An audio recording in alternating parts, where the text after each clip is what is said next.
So hello everyone, in this audio class we will discuss the 20 most important questions from the chapter Geomorphic Processes. These questions will be very much important for your upcoming KVS and NVS Geography PGT interview. So let's get started with the question number 1.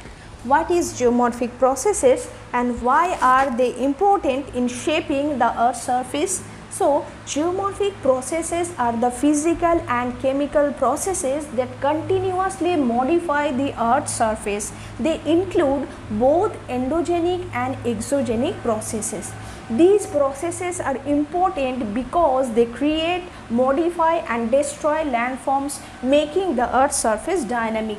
Next question, how do endogenic and exogenic forces differ in their role of landform development? So, endogenic forces originate from within the earth and generally build up relief features such as mountains, plains and volcanoes, and exogenic forces originate from the atmosphere and act on the earth's surface through weathering, erosion and deposition. Thus, endogenic forces are mainly constructive while exogenic forces are mainly destructive.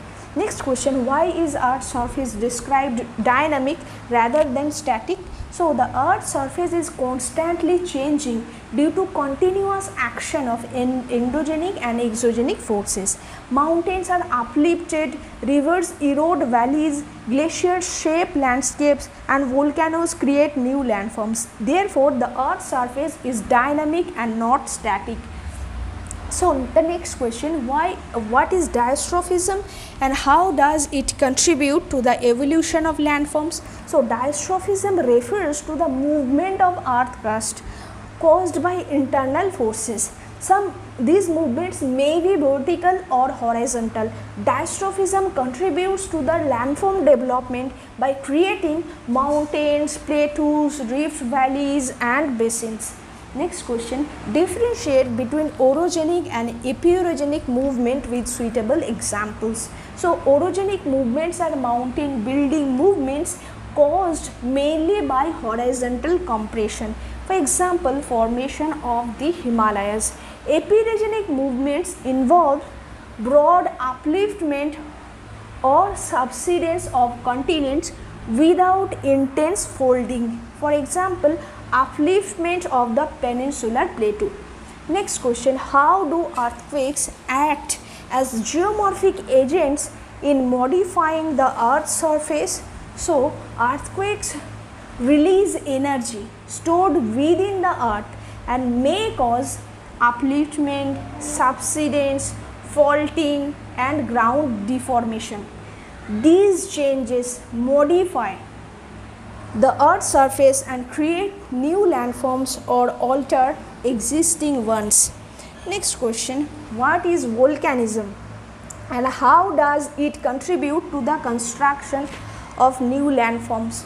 So, volcanism refers to the movement of molten magma from the Earth's interior to the surface.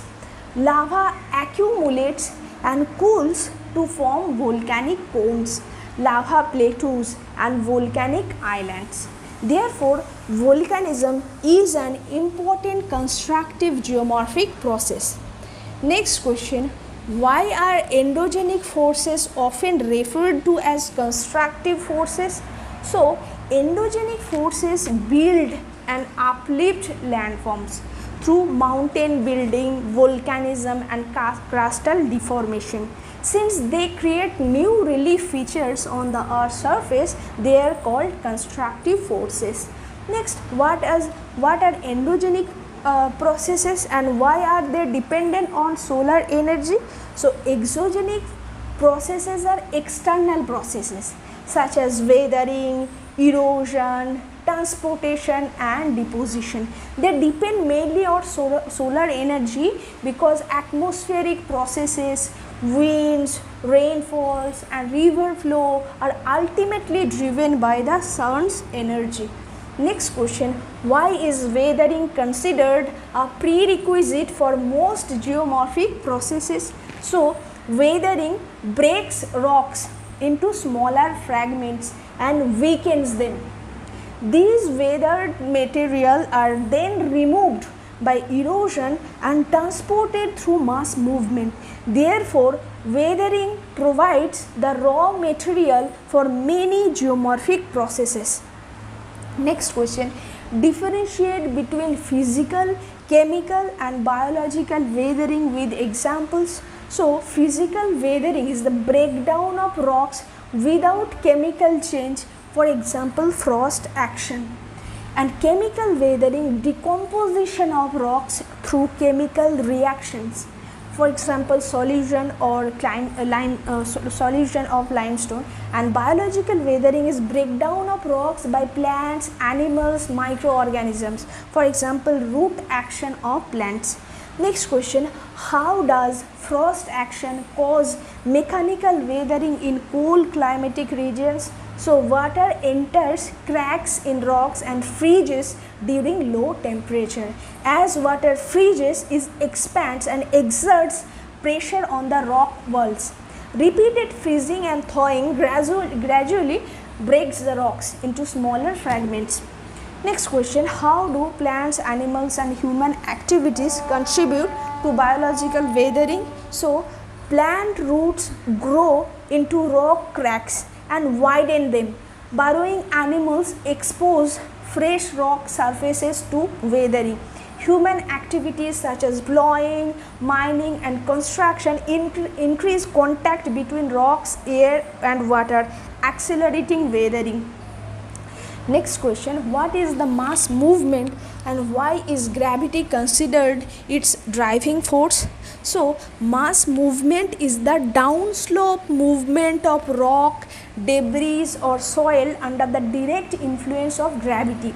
Gravity pulls weathered material downward, making it the primary driving force behind all mass movements.